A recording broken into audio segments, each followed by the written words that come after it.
Good morning, class 6th. So today we are going to finish the back exercise. Yesterday I have sent you, day before yesterday I have sent you the word meanings and the question answers of Wilma Rudolph's story. And no student will now tell me or send me the message that ma'am send it again. You should listen and watch to the videos properly, attentively, be regular and do your work. I have already sent this. Now don't tell me to send it again, okay? I don't want anybody to tell me like that. So we have completed the question answers part also. I have explained you and sent. Already explained and sent. We have done this, completed this and this also. We have finished up till here. Now, today we are going to start with the remaining part of the exercise. Today is Friday.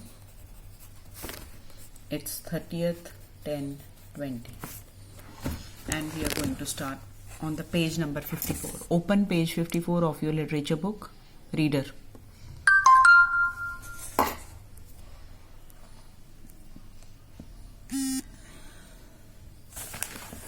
Now here we start with the word par. Read the following words: pneumonia, match, track.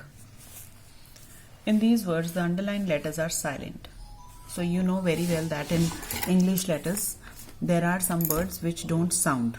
वो silent होते हैं. But we write them in the spelling. They are not pronounced. वो pronounce नहीं किए जाते. There is no rule or trick that can help you recognize this letter. So there is no hard and fast rule. आपका कोई rule नहीं है इसका कि आपको learn करना पड़े.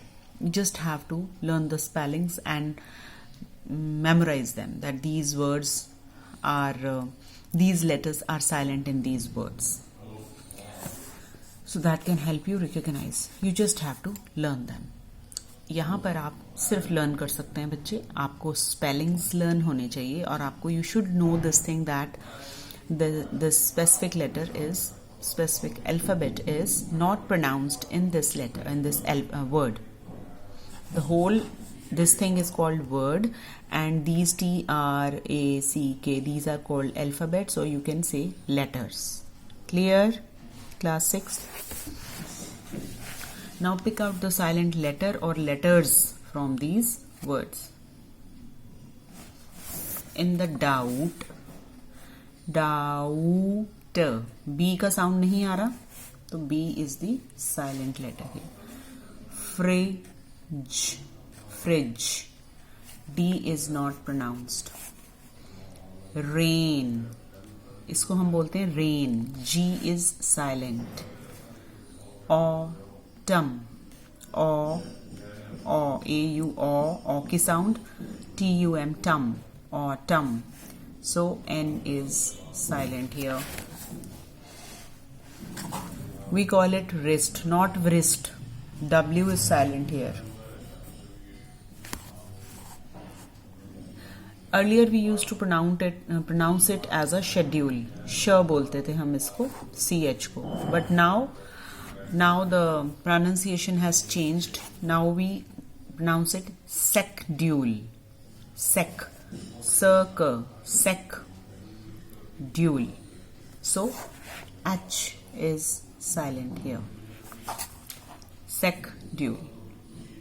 What do we call? Pronounce with me. Secdule. Secdule, not schedule. It was pronounced earlier, but now we pronounce it secdule. We pronounce it psychology. Psychology. So here the letter P is silent. Rhyme. What do we say? Rhyme. R-I-M. Ra-im. Y की short I sound है. So here the H is silent. Rhyme. Rhyme.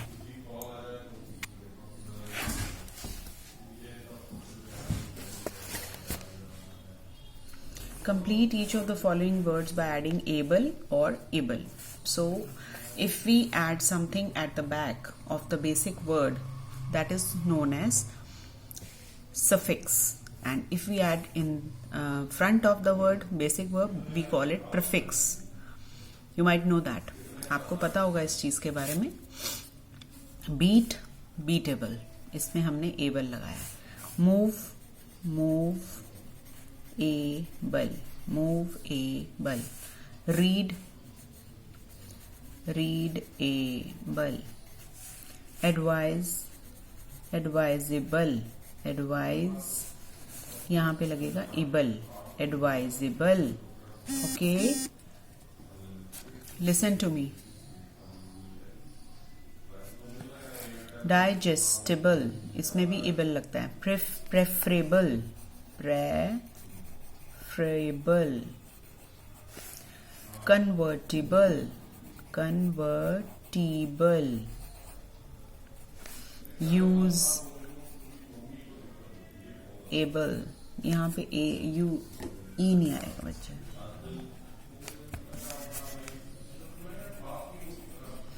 Usable. Now we come to the writing skills. Work in groups, pairs, and attempt the following.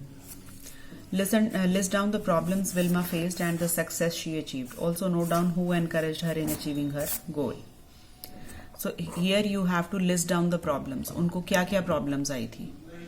I want you to jot it down. मैं चाहती हूँ आप ये खुद करें. आपने lesson पढ़ा है. I have explained you the lesson properly. I want you to write down the problems which she faced. ठीक है.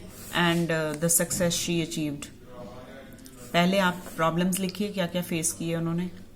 And then you write down how she got success. फिर पॉइंट्स लिखिए कि कैसे उन्होंने सक्सेस किया, और ये भी आपने बताना है उसमें कि उनको किसने एनकरेज किया अपना गोल अचीव करने के लिए. तो ये सब आपको लेसन में मिल जाएगा बच्चे. पहले आप प्रॉब्लम्स लिखिए, उन्होंने क्या क्या प्रॉब्लम्स फेस की. शुरू में आपको प्रॉब्लम्स मिल जाएंगी. प्रॉब्लम्स 1 2 3 करके आप लिख सकते हैं पॉइंट्स डाल के. फिर उन्होंने सक्सेस कैसे पाया, you will get in this paragraph. And you will come to know that who encouraged her. आपको पता है कि उनको किसने एनकरेज किया था.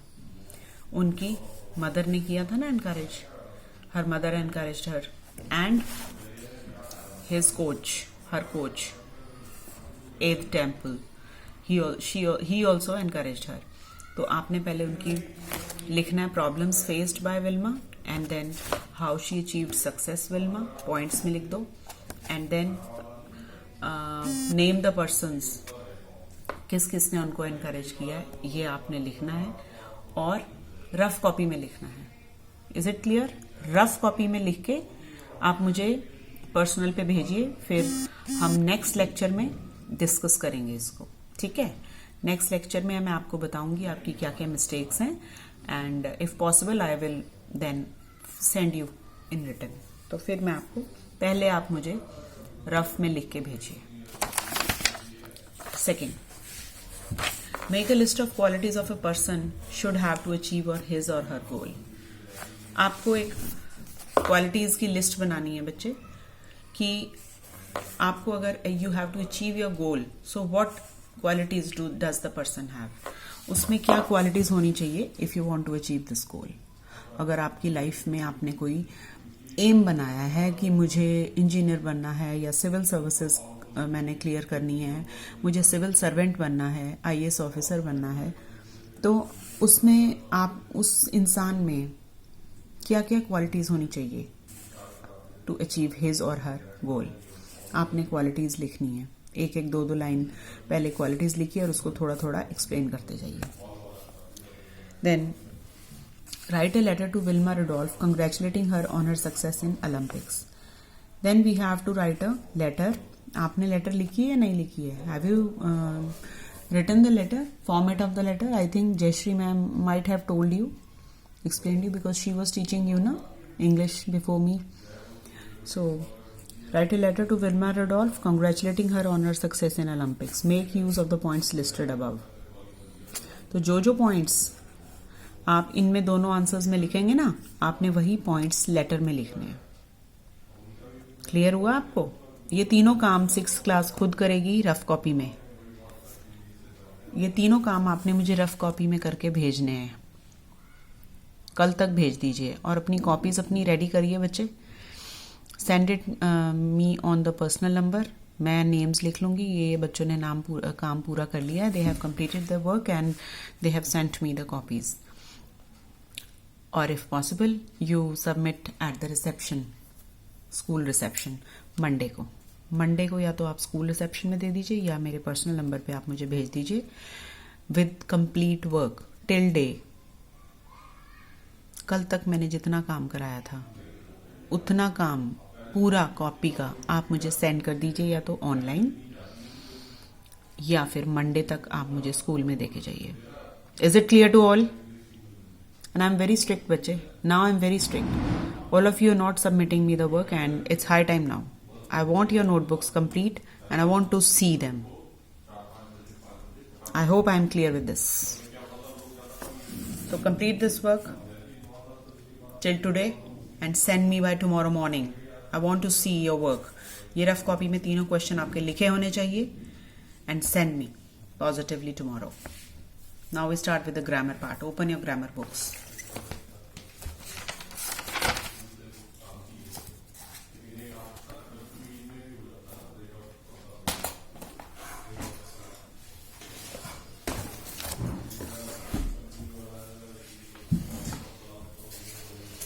Open page number 27 of your grammar books.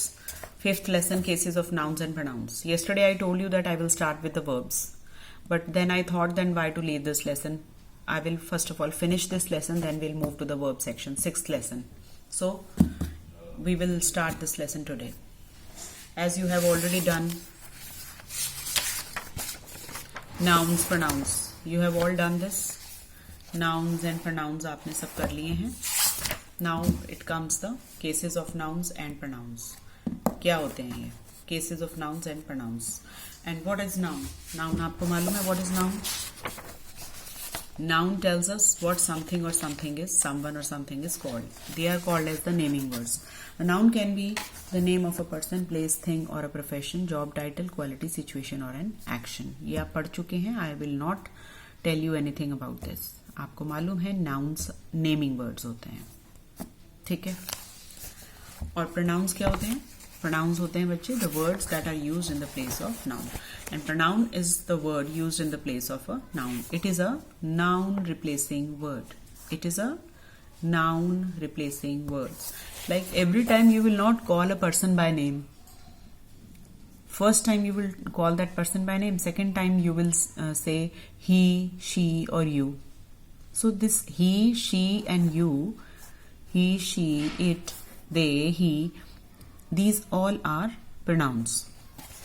Now see the example. Every time you will not say Mr. Khare is my neighbor. You come to know about that Mr. Khare is your neighbor. But every time you will not write Mr. Khare is a man of high principles. No. You will write here first time. Second time you will use he for him. Tina is my niece.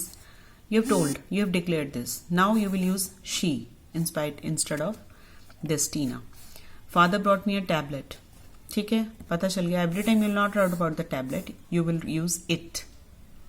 Is it clear? So it's a noun replacing word. Now we come to the cases of nouns and pronouns. Write down topic in your notebooks, date and day. Write down at the top. Start writing with me. Open your notebooks also and books also. Page 27. All of you.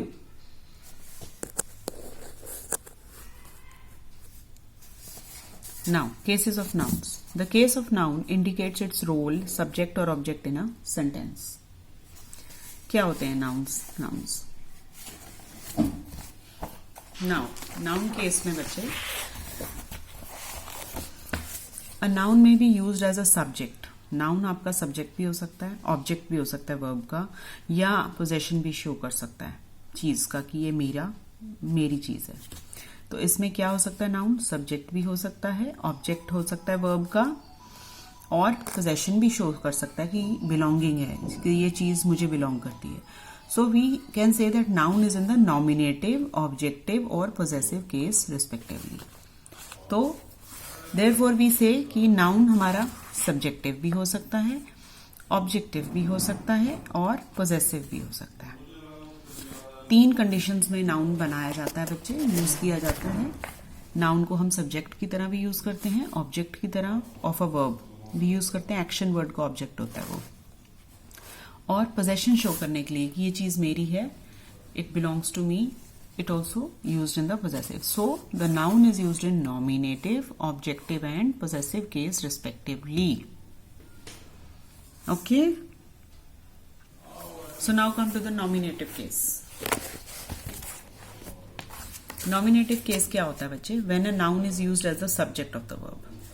जब noun हमारा subject की तरह use होता है, it is a nominative case. A noun is used to be nominative if it is the subject of the verb. For example, Mr. Raman is an intelligent officer. Now what is subject in this? Do you know what is subject and object? आपको मालूम है subject object के बारे में? So you should know about it. Here look here. Parts of sentence होते हैं हमारे. इसके 2 parts होते हैं बच्चे. Subject has 2 parts. Sentence is 2 parts, subject and predicate. My mother loves tea. My mother क्या हो गया? Subject हुआ, doer of the action. जो subject है, जिसको action करना है या जिसको कुछ अच्छा लगता है, जिसके बारे में हम बात कर रहे हैं, we are talking about, that is called the subject. Loves tea जो extra part हो गया हमारा, वो predicate हो गया. The baby, we are talking about the baby, तो ये subject हो गया. Is sleeping, the rest of the part is called the predicate. Clear? So subject is a part of the sentence that names the person or thing about whom something is said. तो हमारा subject क्या हुआ बच्चे? Name हुआ या तो person का, या हम जिसके बारे में बात कर रहे हैं वो subject होता है sentence का. I hope I am clear with this. What is predicate? Is a word of group of words that tell something about the subject. और जो rest of the part होता है sentence का, जो हमें बताता है कि सब्जेक्ट क्या कर रहा है, वो हमारा प्रेडिकेट पार्ट होता है. I hope I am clear. I will not go in detail because we are talking about the cases of nouns. ठीक है.